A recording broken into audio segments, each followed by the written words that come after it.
welcome back to EduSolve and welcome to yet another lecture of our Indian Political Thought Series. Indian political thought series चल रही है हमारी, जिसमें ये Indian political thought series का second lecture है। First lecture में हमने इंडियन पॉलिटिकल थॉट्स के इंट्रोडक्शन किए थे, जिसमें हमने ये देखा कि क्या कौन कौन से ऐसे थिंकर्स हैं जिनको हमें डिस्कस करना है, जो हमारे एग्जाम पर्सपेक्टिव से इम्पॉर्टेंट है। और इन सब किस स्ट्रीम से बिलोंग करते हैं, लाइक कोई लिबरल स्ट्रीम से है तो कोई रेडिकल स्ट्रीम से, कोई फेमिनिस्ट स्ट्रीम से, अलग अलग सबकी स्ट्रीम्स है। ये सब हमने कुछ कवर करा और इस लेक्चर से हम स्टार्ट करने वाले हैं अपने थिंकर्स के बारे में, जो भी हमारे एग्जाम्स में आते हैं। तो फर्स्ट ऑफ ऑल जो सबसे इम्पॉर्टेंट हो जाता है, जो टॉपिक हमें कवर करना, वो हो जाता है धर्मशास्त्र। Most ancient and most one of the important, not only most important but one of the important book. जो भी हमारे एंशियंट थिंकर्स या फिर एंशियंट बुक्स हैं जिनमें कॉन्स्टिट्यूशन कवर करा हुआ है, उनमें से एक ही बहुत ही इंपॉर्टेंट बुक धर्मशास्त्र हो जाती है। और धर्मशास्त्र ऐसे ढेर सारे बुक्स धर्मशास्त्र में आते हैं जो कि कॉन्स्टिट्यूशन से रिलेट करते हैं। और इन धर्मशास्त्राज में कुछ इम्पॉर्टेंट बुक, कई इंपॉर्टेंट बुक्स में से मनुस्मृति एक मोस्ट इम्पॉर्टेंट बुक निकल के आती है, जिसे मनु ने लिखा था, son of Brahma. So before we get into the video, इससे पहले कि हम वीडियो में जाएं, इससे पहले मैं एक छोटी सी बात कि अगर अभी तक आपने मेरे चैनल को सब्सक्राइब नहीं किया है तो प्लीज़ सब्सक्राइब कर दीजिए और बेल आइकन भी ज़रूर प्रेस कर दीजिएगा, ताकि मेरे जो भी नए अपडेट्स हों वो आपको मिलते रहें। So let's get into video और देखते हैं क्या क्या कंटेंट्स हमें आज डिस्कस करने हैं। So let's know about dharmashastras. Dharmashastras की जब हम बात करते हैं, इट रिलेट्स टू धर्म। धर्म से रिलेट करता है ये, जिसमें धर्म का इम्पोर्टेंस बहुत ही ज़्यादा होता है। देखिए, जो हमारे होते हैं वैदिक लिटरेचर थे, वो दो टाइप्स के हो जाते हैं। एक धर्मशास्त्र से रिलेट करते थे, एंड सेकंड हो जाता है जो हिंदू मैथोलॉजी के टेक्स्ट हैं, लाइक वैदिक लिटरेचर नहीं बोलते हैं उसे, जो हिंदू मैथोलॉजी के जो टेक्स्ट हैं वो दो टाइप से आ जाते हैं। एक हो जाते हैं धर्मशास्त्र एंड सेकंड हो जाते हैं दंडशास्त्र। तो अभी तो हम धर्मशास्त्र डिस्कस करेंगे, जिसमें कि हमें मनु वाला कॉन्सेप्ट मिलेगा, मनुस्मृति वाला कॉन्सेप्ट मिलेगा। एंड इन नेक्स्ट लेक्चर हम डिस्कस करेंगे दंडशास्त्र। नेक्स्ट लेक्चर में नहीं, हम कौटिल्य के लेक्चर में ये डिस्कस करेंगे। तो ये दंडशास्त्र, जिसको कौटिल्य जिसके बारे में बोला करते थे, चाणक्य जिसके बारे में बोला करते थे। तो अभी धर्मशास्त्र कहाँ से आया? तो जो वैदिक लिटरेचर्स हुआ करते थे हमारे पुराने, वो दो चीज़ों पे बेस्ड हुआ करते थे। फर्स्ट था कि कुछ श्रुतिस पे बेस्ड हुआ करते हैं। श्रुतिस का लिटरली मीनिंग होता है हियरिंग्स। हियरिंग्स मतलब कि जो भी हम सुनते हैं उसके बेस पर, लाइक जो श्रुतिस का एंशियंट टाइम में क्या मानना रहा होगा कि जो गॉड थे, जो उस टाइम पे जो ब्रह्मा थे, वो सबको उपदेश देते थे एक टाइप सा कि लाइक राजा को, जो किंग है हमारे, उनको कैसे रहना चाहिए, या फिर जो स्टेट के सब्जेक्ट्स हैं, जो सिटीजन्स हैं, उन्हें किस तरीके से व्यवहार करना चाहिए, किस तरीके से राजाज्ञा का पालन करना चाहिए, इन सब चीज़ों के बारे में वो बताया करते थे। वो इन श्रुतिस का कहीं पे कंपाइलेशन नहीं हुआ है, इनको कोई भी रिटन टेक्स्ट फॉर्म में नहीं मिलेंगे, क्योंकि ये बस ऐसे उपदेश टाइप का ओरली बोला गया है बस। एंड सेकंड इज स्मृतिस आ जाते हैं। तो स्मृतिस जो होते हैं वो श्रुतिस पर ही बेस्ड होते हैं, क्योंकि जो पहले के टाइम में जो भगवान ने बताया सेजेस यानी कि जो भी ऋषि मुनि थे, उनको जो भी भगवान ने बताया, गॉड ने बताया, वो ये ऋषि मुनि क्या करेंगे, इसको अपने डिसाइपल्स, अपने पीपल्स तक ऐसे नीचे पहुंचाते जाएंगे। और जब ये पीपल्स, ये जो इनके डिसाइपल्स हैं, ये जब इसका कंपाइलेशन कर देंगे, इनको एक टेक्स्ट फॉर्म में डाल देंगे कि आगे किसी को मान लीजिए इस बारे में जानना हो, या फिर कॉन्स्टिट्यूशन क्यों बनता है, ताकि कहीं पर कोई कॉन्फ्लिक्ट हो रही है तो उसके रेजोल्यूशन के लिए बनता है कि उसको रिजॉल्व करा जा सके। ओके, तो ये पीपल्स जो है वो उसे एक फॉर्म दे देते हैं, कंपाइलेशन का फॉर्म देते हैं, एक टेक्स्ट का फॉर्म दे देते हैं, और उसके बाद से वो माना जाने लगता है, एक बुक के तरीके से रखा जाने लगता है। उसकी मतलब उसको रखा जाता है इसलिए ताकि जो भी हमारे प्रॉब्लम्स हैं उनका सोल्यूशन उनसे मिल जाए। तो ये स्मृतिज जो होते हैं वो श्रुतिस पर बेस्ड होते हैं, और जो श्रुतिस हैं वो वेदास पर बेस्ड है। और वेदास क्या है? कंटेंट और रिवील्ड नॉलेज। कंटेंट और रिवील्ड नॉलेज किसके हैं? ये गॉड के हैं, जो कि एक टाइम पहले गॉड ने दिया था, वो वेदास हो गए।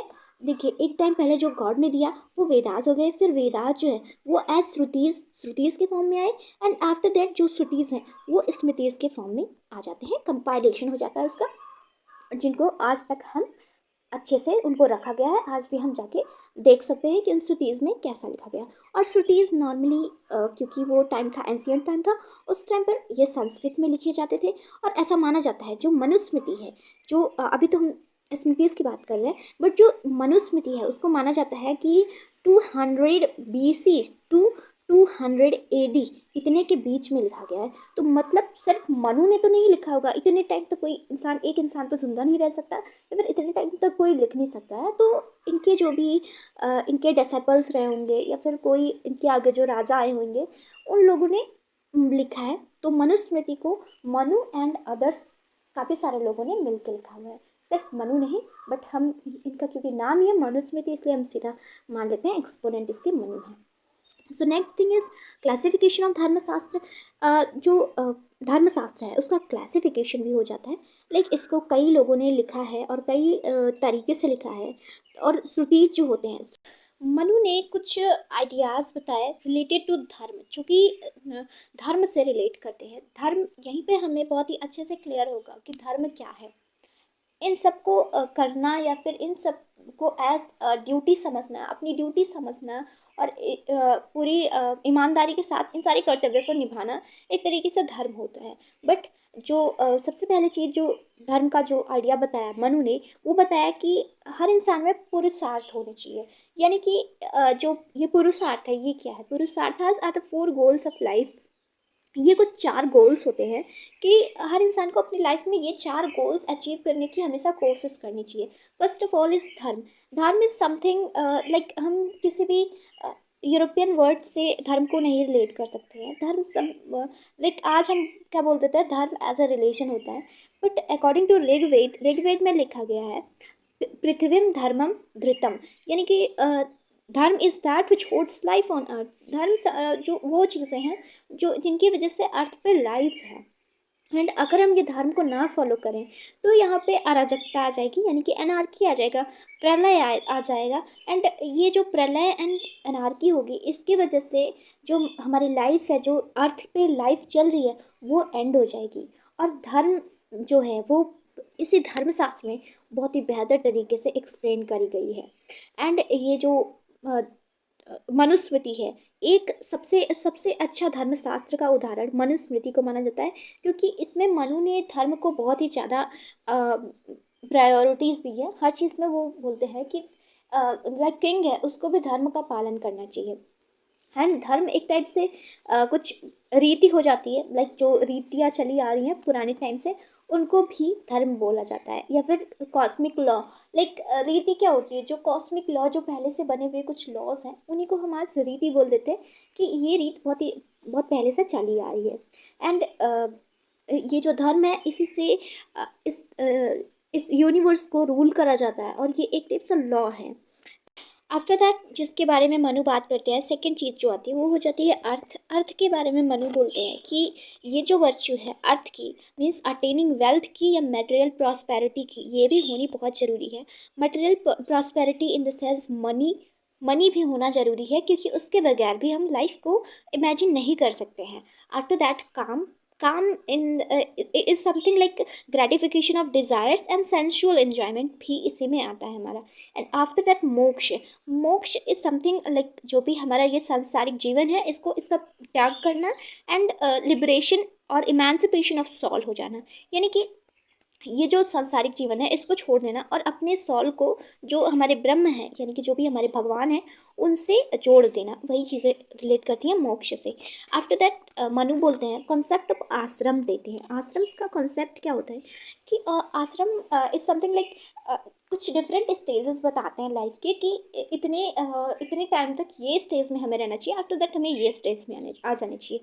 लाइक जो फर्स्ट आश्रम बताते हैं मनु, अकॉर्डिंग टू मनु सबसे फर्स्ट ऑफ आश्रम होता है ब्रह्मचर्य का। ब्रह्मचर्य जो होता है वो चीज़ें हमारे 0 to 25 ईयर्स तक हमारे होनी चाहिए। यानी कि इसमें क्या होता है कि हम पढ़ाई करते हैं, जो हमारा स्टडीज़ का जो टाइम होता है वो होता है 0 to 25 का। ये टाइम हमें एक ब्रह्मचारी की तरह व्यतीत करनी चाहिए।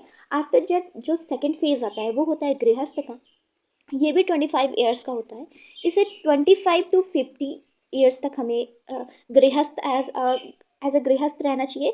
यानी कि लाइक जो हमारे मैरिज एंड फैमिली ऑब्लिगेशंस होते हैं उन सबको हमें कंप्लीट कर लेना चाहिए। आफ्टर दैट आ जाता है third phase. Third phase is वानप्रस्थ। इसमें भी 25 ईयर्स यानी कि 50 to 75 का यहाँ पे हो जाएगा। एंड 50 to 75 का जो हमारा रहेगा, इसमें हमें अपनी अपने अपने को डिटैच कर लेना चाहिए वर्ल्डली लाइफ से। जो भी हमारा जो सांसारिक जीवन है उससे हमें थोड़ा डिटैच हो जाना चाहिए, और हमें जो भी हमारे ईश्वर है उनकी सेवा में हमें ये कुछ दिन व्यतीत करने चाहिए। आफ्टर दैट संन्यास। संन्यास यानी कि हर चीज़ से संन्यास लेना चाहिए। ये लास्ट के 25 ईयर्स यानी कि 75 to 100 के टाइम के जो पीरियड होते हैं वो होते हैं संन्यास के। एंड इसमें हमें ये हमारा रिनंसिएशन पीरियड जो हो जाता है, जिसमें हमें स्पिरिचुअल इमेंसिपेशन के बारे में अपने सोचना चाहिए।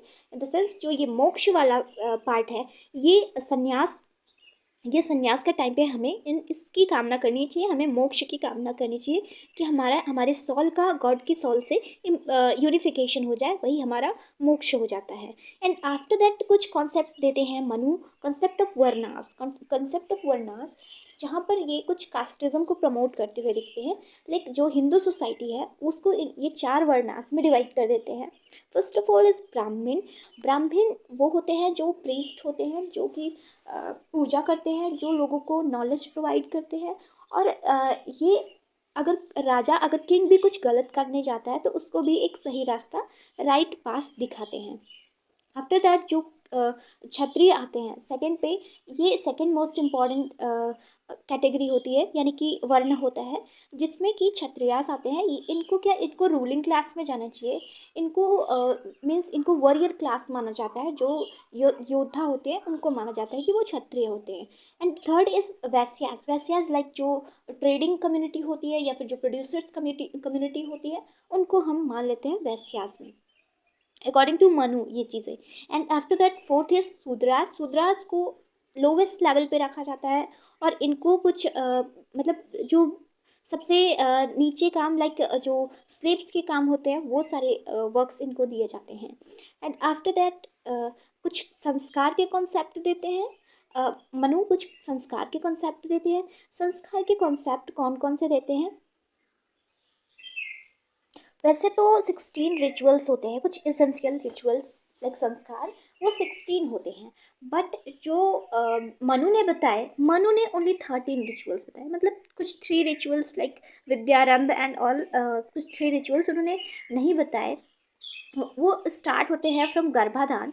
आफ्टर दैट अगर आप नोट करना चाहते हैं तो मैं नोट करा देती हूँ आपको। फर्स्ट ऑफ ऑल इज गर्भाधान, आफ्टर दैट इज पुंसवन, एंड फिर आते हैं सीमंतोनयन, एंड फिर जातकर्म फोर्थ पे आ जाता है। फिर फिफ्थ पे नामकरण हो जाता है, सिक्स पे निष्क्रमण हो जाता है, सेवन्थ पे आ जाते हैं अन्नप्राशन, एंड एट्थ पे आ जाता है चूड़ाकर्म वही लाइक जो मुंडन संस्कार होते हैं बच्चों के वही।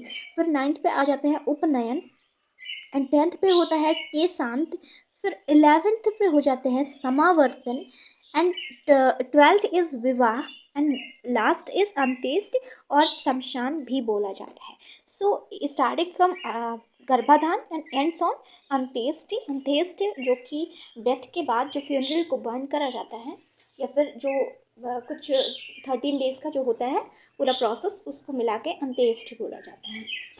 सो ये कुछ कॉन्सेप्ट्स बताए थे धर्म से रिलेटेड मनु ने। अकॉर्डिंग टू मनु ये चीज़ें होती हैं लाइक पुरुषार्थ एंड आश्रम, फिर वर्नास, फिर ऑफ संस्कार के कॉन्सेप्ट्स, इतने सब होते हैं।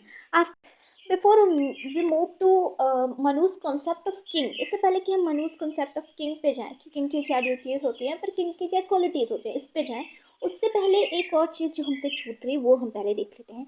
वो है मनु ने कुछ वर्च्यूज़ बताए, लाइक हर इंसान के अंदर ये कुछ वर्च्यूज़ होने चाहिए। जैसा हम देखते थे ना वेस्टर्न टाइम पे, पिछली सीरीज़ में हमने देखा था वेस्टर्न थिंकर्स जो थे सोक्रेटिस या फिर प्लेटो, वो वर्च्यूज़ बताया करते थे कि कुछ सद्गुण हर इंसान में होने चाहिए, ये मोस्ट इम्पॉर्टेंट हो जाते हैं। उसी टाइप से कुछ वर्च्यूज़ मनु भी बताते हैं।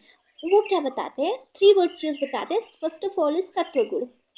जो सत्वगुण होता है वो बहुत ही बहुत ही काइंड, काम, अलर्ट एंड थॉटफुल वाला होता है, ये हाईएस्ट लेवल ऑफ होता है, इसमें ये हाईएस्ट लेवल ऑफ वर्च्यू होता है, वर्च्यूज़ में ये हाईएस्ट लेवल पे रहता है। आफ्टर दैट आता है सेकंड पे रजस गुण। रजस गुण क्या होता है, ये लाइक ये भी अच्छे लोग होते हैं, ये जिनके अंदर ये वर्च्यूज़ होते हैं वो भी अच्छे लोग होते हैं, बट इनके अंदर कुछ बैड क्वालिटीज़ भी आ जाती हैं। फॉर एग्जाम्पल इनके अंदर कुछ चीज़ें आ जाती हैं लाइक ग्रीड, जिनकी वजह से ये हो जाते हैं, ये बेहतर नहीं रह जाते, ये बेस्ट नहीं रह जाते, इनके थोड़ी इनके अंदर कुछ गलतियाँ आ जाती हैं, खराबियाँ आ जाती हैं।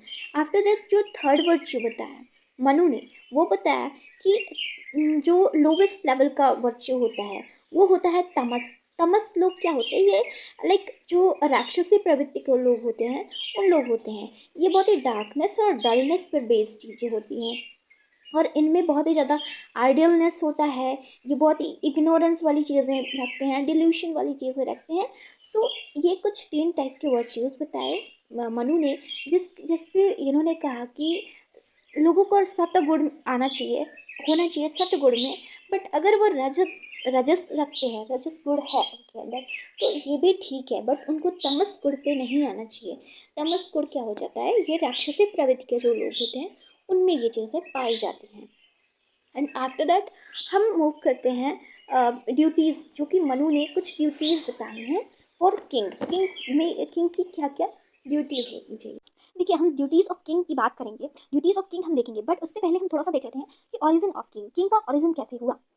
मैंने स्टार्टिंग में आपको बताया था कि जो स्टेट ऑफ नेचर था वो मत्स्य न्याय वाला स्टेट वो नेचर था। मतलब मत्स्य न्याय क्या था कि लाइक जो भी बड़ी मछली है वो छोटी मछली को खा जाए, उसी टाइप से जो स्ट्रॉन्गर वन है वो हमेशा अपने वो हमेशा जो उनसे लोअर है उनका एक्सप्लॉइटेशन करते रहते हैं, उनको जड़ से मिटाते रहते हैं और किसी को ऊपर नहीं आने देते हैं। तो इस टाइम पर क्या होता है कि सभी लोग जाते हैं ब्रह्मा के पास और ब्रह्मा से बोलते हैं कि हम ये स्थिति से बहुत ही ज़्यादा परेशान हो चुके हैं, अब हमें कोई ऐसी चीज़ बताइए, क्योंकि आप ओरिजिनेटर हैं, वो कोई ऐसी चीज़ बताइए जिससे कि हम लोग शांति तरीके से रह सके, शांति के तरीके से।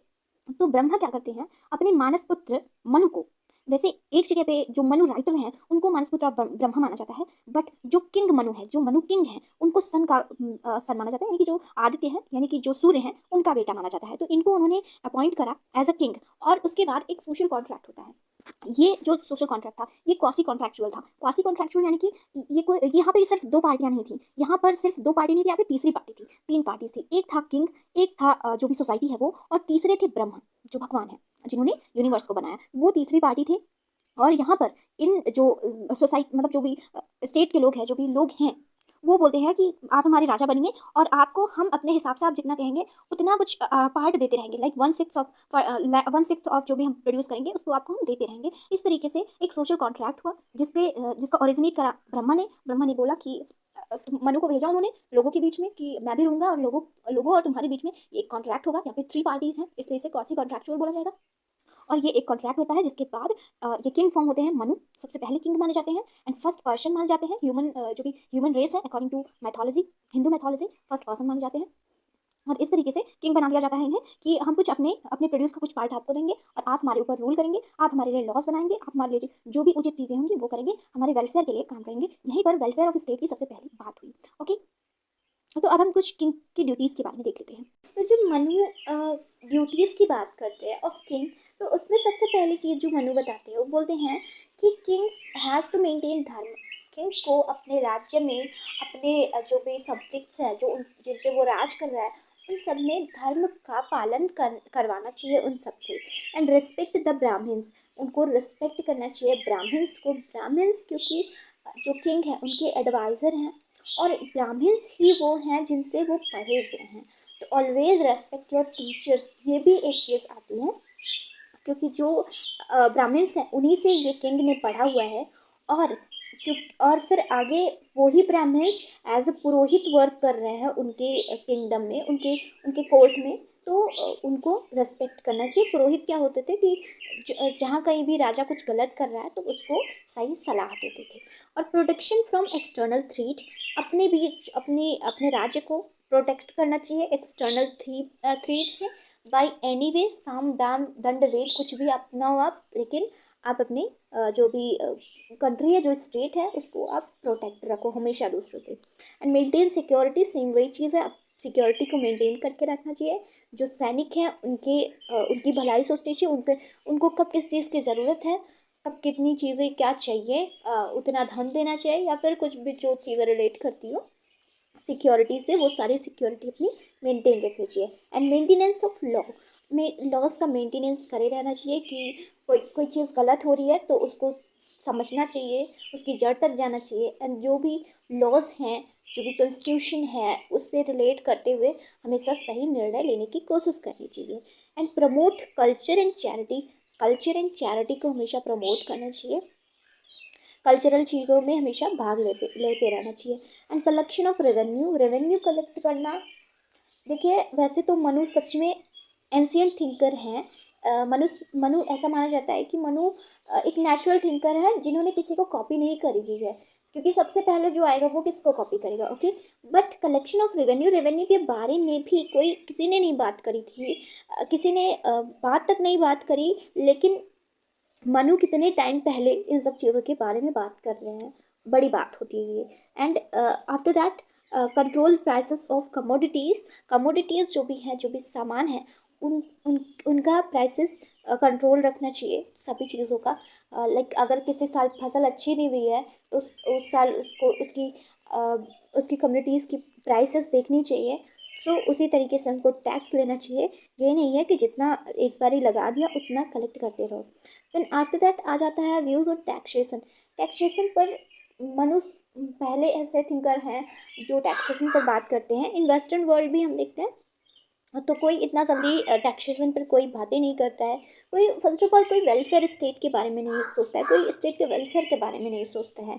और मनु ऐसे थिंकर हैं जो स्टेट के वेलफेयर के बारे में सोच रहे हैं। और वेलफेयर ऑफ स्टेट के बारे में वेस्टर्न वर्ल्ड में जब तक ग्रेट डिप्रेशन नहीं आता, मतलब 1930s तक, आप कोई थिंकर ऐसा देख ही नहीं सकते हो जो कि स्टेट के वेलफेयर के बारे में बात कर रहा हो। ऐसा कोई मिल ही नहीं सकता है आपको। बट मनु है जो कि इतने पहले से स्टेट के वेलफेयर के बारे में सोच रहे हैं और क्या किंग को कैसे हैंडल करना चाहिए स्टेट को, ये भी बता रहे हैं। सो कुछ जो टैक्सेशन पे जो व्यू है मनु का, वो हम थोड़ा देख लेते हैं। Taxation should be as per requirements of smooth functioning of state. उतना ही टैक्स लगाओ जितना कि अपने स्टेट के स्मूथ फंक्शनिंग के लिए ज़रूरी हो। और ये जो टैक्सेशन हो ये मॉडरेट होना चाहिए, ना ही ज़्यादा होना चाहिए ना ही कम होना चाहिए। ऐसा भी नहीं है कि मतलब बिल्कुल आप कम ही लगा दो, आप टैक्स ही ना इकट्ठा करो, आपका कोष जो भी वहाँ पे है, जो ट्रेजर है, वो ख़त्म होने लगेगा, तो कैसे स्मूथ फंक्शन करेगा आपका स्टेट। तो इसीलिए मॉडरेट लगाना चाहिए हमेशा, जो टैक्स है वो मॉडरेट रखना चाहिए। नॉर्मली 1/6 पार्ट, क्योंकि जो ये हनी, हर्ब्स, फ्रूट, परफ्यूम्स, ये सब चीज़ें होती हैं, ये सब काफ़ी महंगी होती हैं, इसलिए इनको 1/6 पार्ट इसका किंग को देना चाहिए। किंग जो है उसको 1/6 पार्ट देना चाहिए। ओके, एंड आफ्टर दैट आता है it should be depend on quality of land. इससे लैंड की क्वालिटी पर डिपेंड करना चाहिए कि कितना आप टैक्स ले रहे हो। फॉर एग्जाम्पल अगर कोई फर्टाइल लैंड है, ओके, फर्टाइल लैंड का 1/6 पार्ट लेना चाहिए किंग को।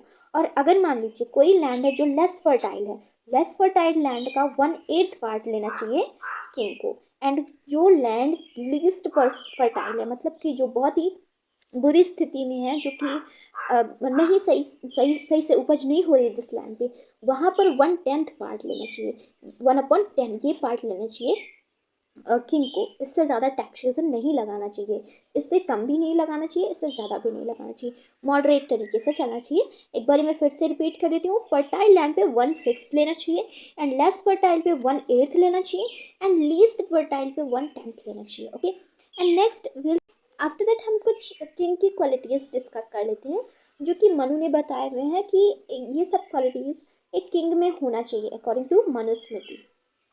सो जो सबसे पहले क्वालिटी बताते हैं मनु कि जो किंग है उसको आइदर क्षत्रिय और ब्राह्मण होना चाहिए। ओके, अकॉर्डिंग टू मनु यही दो क्लास ऐसे हैं, यही दो वर्ण ऐसे हैं जिनको कि रूल करने की इजाज़त है, बाकी जो दो वर्ण हैं वो रूल करने लायक नहीं है।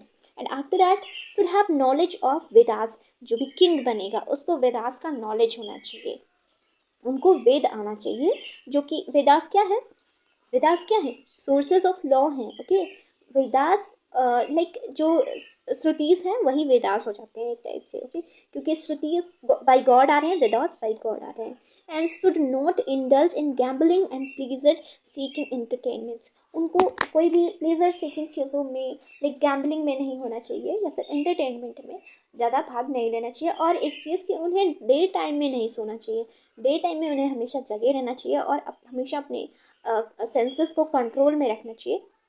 आफ्टर दैट मनु बताते हैं कि जो किंग हो उसे आइडियलिस्टिक होना चाहिए और उसका स्टैंडर्ड जो हो वो हाई होना चाहिए।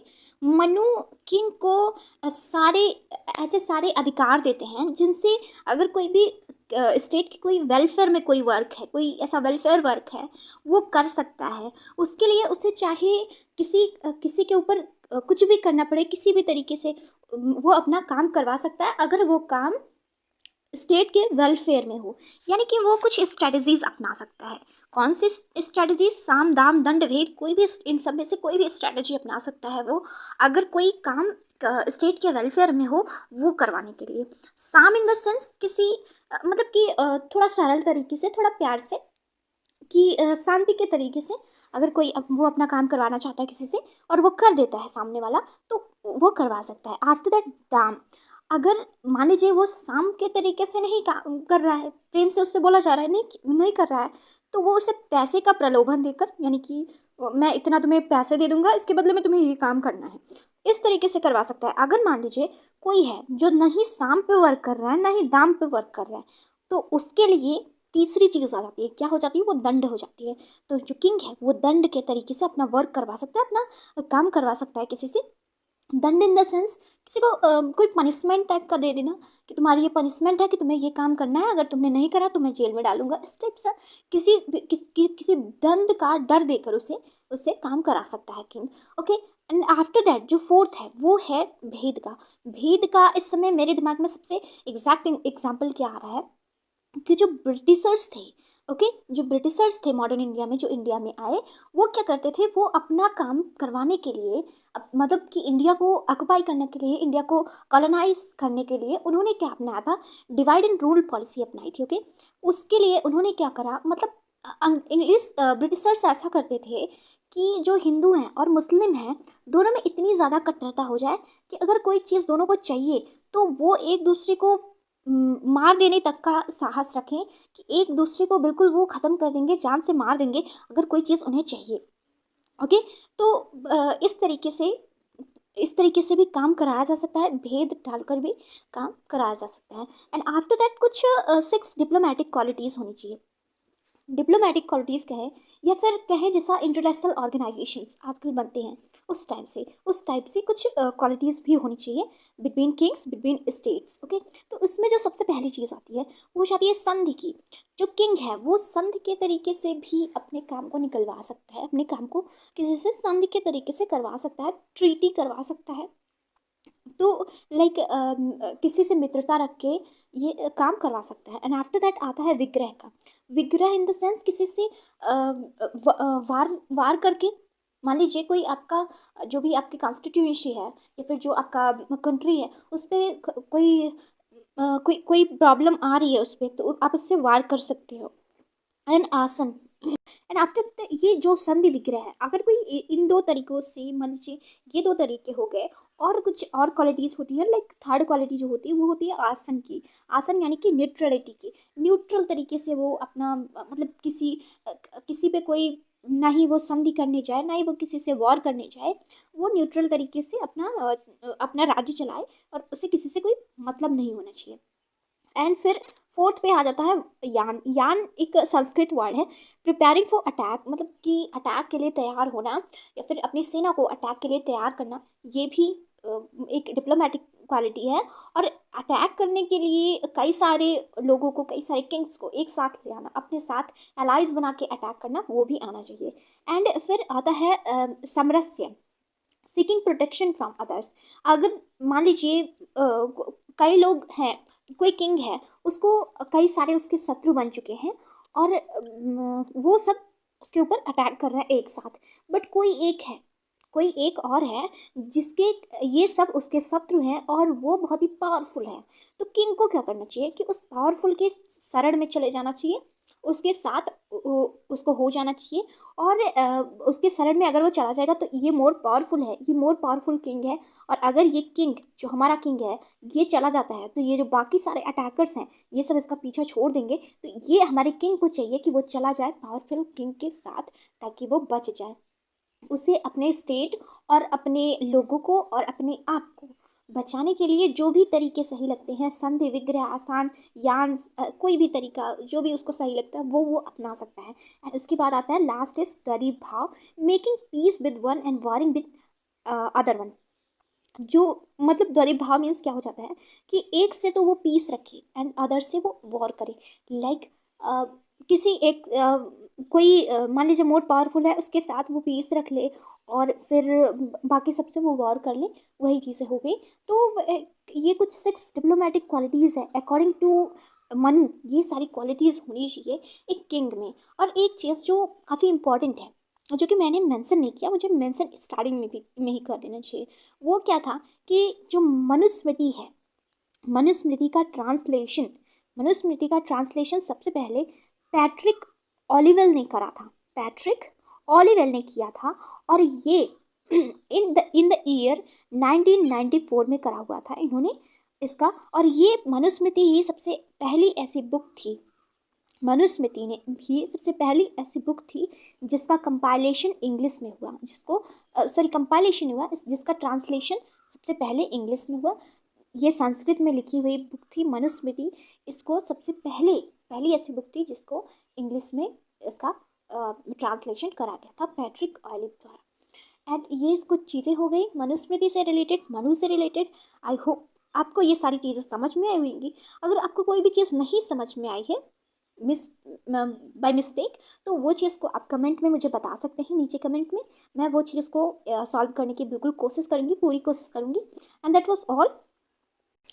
So this was all about today's lecture. आज के लेक्चर में हमने मनुस्मृति को कवर करा। मनुस्मृति को बिल्कुल हमने समझ लिया कि उसमें क्या क्या चीज़ें हैं, किंग कैसे उसको वर्क करना चाहिए, या फिर कैसे स्टेट फॉर्म हुआ, क्या क्या डिप्लोमेटिक क्वालिटीज़ होनी चाहिए किंग में, क्या क्वालिटीज़ होनी चाहिए मनुस्मृति के हिसाब से, टैक्सेशन कैसा होना चाहिए।